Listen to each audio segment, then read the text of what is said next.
বাহির থেকে কেক কিনে খেতে মন চায় না, কিন্তু তৈরি করতে গেলে অনেক ঝামেলা।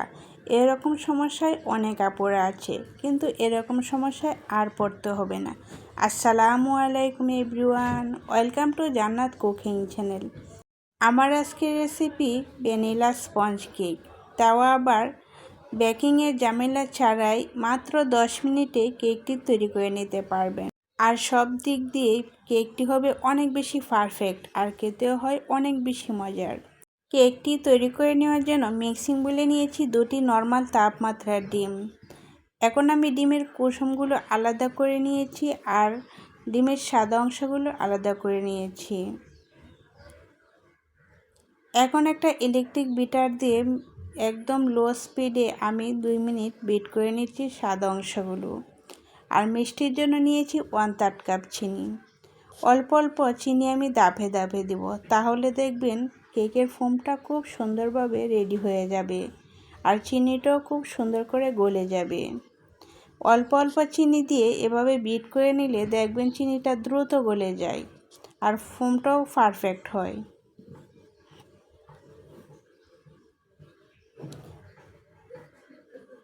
এরকম করে 3 থেকে 4 মিনিটের ভিতরে দেখবেন কেকের মেরাংটা খুব সুন্দর করে রেডি হয়ে যাবে।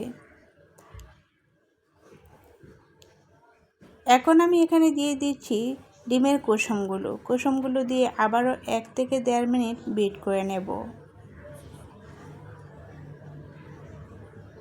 কুসুমগুলো দেওয়ার পর এই ক্রিমটা কিন্তু আরও কিছুটা নরম হয়ে যাবে।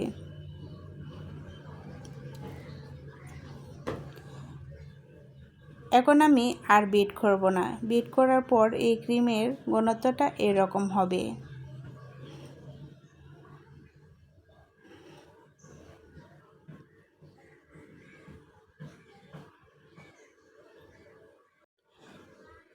এখন আমি এই ক্রিমের উপরেই শুকনো উপকরণগুলো ছেলে দিব। নিয়েছি 1/2 কাপ ময়দা। এখন দিয়ে দিচ্ছি 1/2 চা চামচ বেকিং পাউডার, 1 টেবিল চামচ পাউডার দুধ।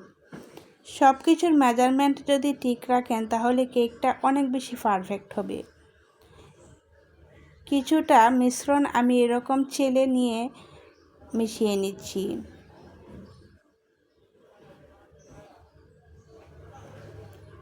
শুকনো উপকরণগুলো যদি ছেলে আপনারা কেক তৈরি করেন তাহলে কেক কিন্তু অনেক বেশি স্পঞ্জি হয়। কিছুক্ষণ পরপর এরকম করে আমি ছেলে তারপর শুকনো উপকরণগুলো দিয়ে মিশিয়ে নেব, তাহলে কেকের মেরাংটা বসে যাবে না, আর কেকটার দেখবেন অনেক বেশি সুন্দর হবে।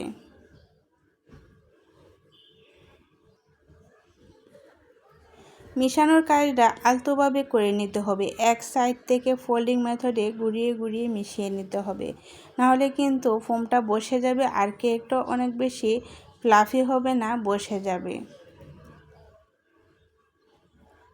এখন এখানে দিয়ে দিচ্ছি 2 টেবিল চামচ রান্না করা রেগুলার তেল।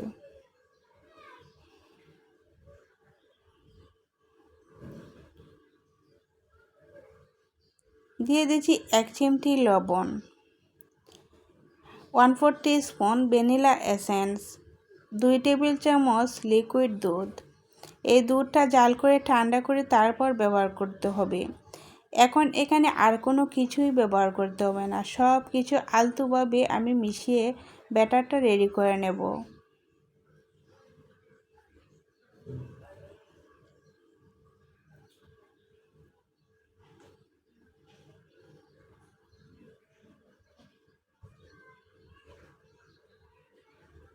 ব্যাটারটা রেডি করার সময় যদি একটু সময় নিয়ে রেডি করেন তাহলে আপনার ব্যাটারটা অনেক বেশি সুন্দর হবে, ফোমটা বসে যাবে না, আর কেকটাও অনেক বেশি সুন্দর হবে।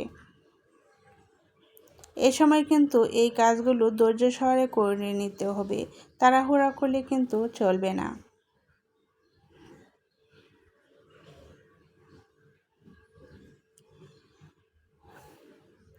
কেকের ব্যাটারটা রেডি করে নিয়েছি, আর কেকের ব্যাটারের ঘনত্বটা এরকম হবে। উপর থেকে ফেললে দেখবেন সাথে সাথে মিলিয়ে যাবে না, একটু সময় নিয়ে তারপর মিলিয়ে যাবে, তখনই বুঝতে পারবেন ব্যাটারের ঘনত্বটা ঠিক আছে। আমি যেই বাটিতে কেকটা বেক করব সেই বাটিতে একটা কাগজ লাগিয়ে অল্প একটু তেল ব্রাশ করে নিয়েছি তলানিতে। সাইডে কিন্তু তেল ব্রাশ করতে হবে না। এখন কেকের ব্যাটারটা আমি ঢেলে দিয়েছি আর একটা কাঠি দিয়ে গুঁড়িয়ে দিচ্ছি, যাতে ভিতরে বাতাস থেকে থাকলে বের হয়ে যায়। আর হাতে কিছুটা ট্যাপ ট্যাপ করে দিচ্ছি, তাহলে সম্পূর্ণ বাতাসটা দেখবেন খুব সুন্দর করে বের হয়ে যাবে। আর এই কেকটা আমি পানির ভাপে তৈরি করে নেব। চুলায় একটি হাঁড়ি বসিয়ে পরিমাণ মতো পানি দিয়ে একটা স্ট্যান্ড বসিয়ে দিয়েছি আর উপরে কেকের মোলটা রেখে দিয়েছি।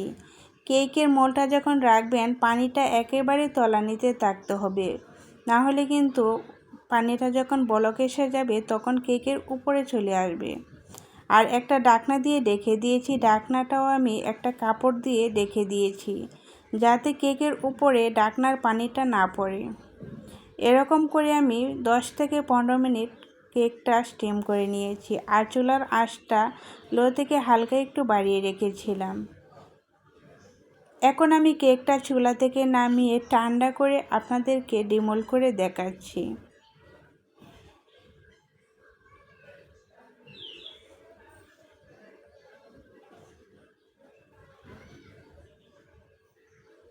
এই যে দেখেন, মাশাআল্লাহ কেকটা খুবই সুন্দর হয়েছে আর কাগজটা দেখেন খুব সুন্দর করে উঠে এসেছে।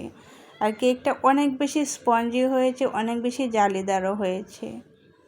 আশা করছি আমার এই সহজ রেসিপিটা আপনাদের কাছে একটু হলেও ভালো লেগেছে। রেসিপিটা ভালো লেগে থাকলে একটা লাইক দিতে ভুলবেন না। আর আপনি যদি আমার চ্যানেলে নতুন হয়ে থাকেন তাহলে সাবস্ক্রাইব করে আমার চ্যানেলের পাশেই থাকবেন। এখন আমি কেকটা কেটে আপনাদের সাথে শেয়ার করছি। ভিতরে যে কতটা সুন্দর হয়েছে না কেটে দেখালে বুঝতেই পারবেন না। কেকটা হয়েছে অনেক বেশি তুলতুলে, খেতেও হয়েছে অনেক বেশি মজার। আর দেখেন কত বেশি জালিদার হয়েছে ভিতরেও।